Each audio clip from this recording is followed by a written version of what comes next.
Question number 5 देखते हैं, आपकी स्क्रीन पर ये रहा।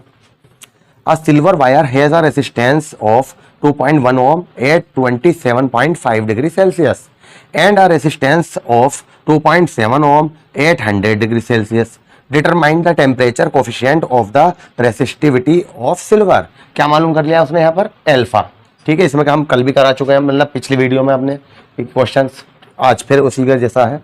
और ये भी बता दूं, अगर आपके पास पुरानी बुक है तो उसमें क्वेश्चन नंबर 7 होगा। हमारी में कितना है? 5, क्योंकि न्यू वर्जन जो आया है, मैंने पहले ही बताया था, एनसीईआरटी ने क्या कराया है, अपना सिलेबस कम कराया है, कुछ परमानेंटली कम कर दिया है। तो न्यू वर्जन में क्वेश्चन नंबर ये 5 है जो आपको स्क्रीन पर दिखाई दे रहा है। तो क्या कहा उसने भाई? A silver wire has a resistance 2.1 ohm. तो इसका मतलब क्या हो गया? ये सोल्यूशन R1 कितना है? 2.1 ओम। कितने पर है? 27.5 डिग्री सेल्सियस। तो इसका मतलब T1 है 27.5 degree celsius and resistance 2.7 ohm. R2 कितना है? 2.7 ओम। कितने पर? 100 degree celsius. Determine the temperature coefficient of resistivity of silver. क्या निकालना हमें? Alpha.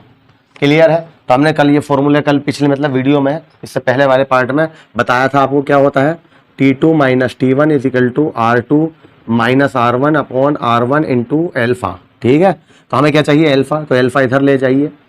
Alpha is equal to R2 minus R1 upon R1 T2 minus T1। बोलो सही है? बस वैल्यू लगा दोगे, आंसर आ जाएगा। R2 की वैल्यू कितनी है? 2.7। R1 की कितनी है? 2.1। R1 की कितनी है? 2.1। T2 कितना है? 100 माइनस T1 कितना है? तो ये तो बचा। तो ऊपर क्या बचा? 2.7 में से 2.1 गया, कितना बचा? 0.6। ठीक है, 2.1। 100 में से 27.5 निकाल दो, कितना बचा? अगर हम इसे 28 मान लें, 82 है ना, 82 कह रहा हूँ, 72.5। बताइए, ठीक है, ये बचा। अब तो आप इससे कैलकुलेशन तो कर ही लोगे, ऐसे करके पॉइंट से पॉइंट कट गया, 3 7 जा 27 और 3 2 जा 6, इस टाइप से पॉइंट हटाएंगे, 0 लगाएंगे। तो एल्फा की वैल्यू अब आपको ऐसे करके कैलकुलेशन खुद करनी है, 0.0039 सेल्सियस इनवर्स, ये आ जाएगी। यही हमारा क्या हो जाएगा? आंसर। कैलकुलेशन कर लेना, नोट कीजिए।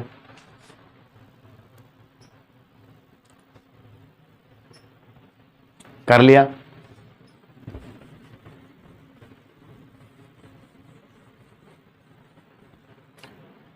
क्वेश्चन नंबर 6 ये रहा स्क्रीन पर।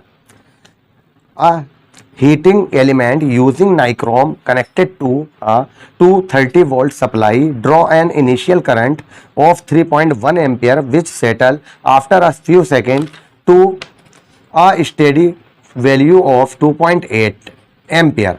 What is the steady temperature of the heating element if the room temperature is 27 degree Celsius? Temperature coefficient of resistance of nichrome average over the temperature range involved is 1.7 into 10 की power -4।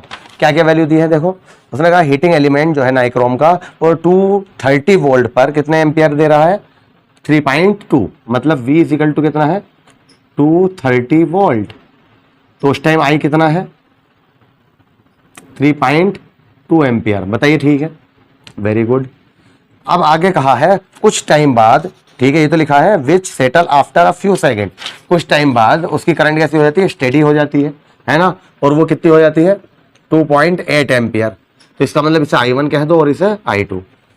What is the steady temperature of the heating element if room temperature 27। इसका मतलब T1 कितना दे दिया उसने? 27 degree, पहला वाला temperature. T2 बाद में पूछा है, बाद में जो हुआ है।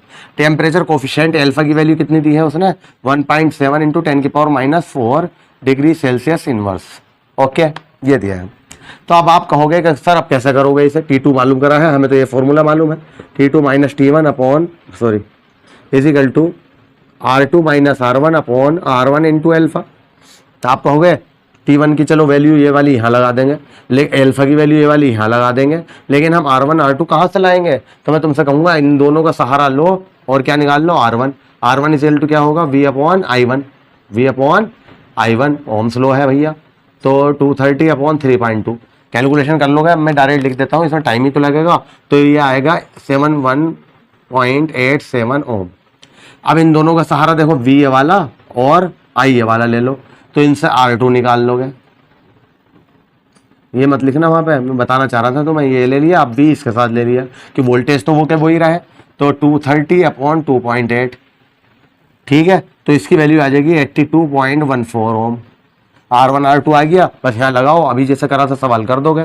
करें देखो इसे, क्या है, T2 हमें निकालना है -27, R2 की वैल्यू 82.14 माइनस R1 की वैल्यू 71.87 अपॉन R1 की वैल्यू 71.87 इंटू एल्फा की वैल्यू 1.7 इंटू 10 की पावर -4। तो ये बताओ, कैलकुलेशन तो बहुत आसानी से कर ही लोगे अब, ठीक है। तो इसकी वैल्यू आ जाएगी यहाँ पे 840.5। तो T2 बराबर हो जाएगा, जब हम माइनस का 27 उधर ले जाएंगे प्लस का हो जाएगा, ठीक है। तो जब प्लस का हो जाएगा तो इसमें जोड़ दीजिए, तो 867.5, ये भी क्या आ गया, डिग्री सेल्सियस, ठीक है। नोट कीजिए, नेक्स्ट वीडियो में इससे आगे के क्वेश्चन कराएंगे। Thank you.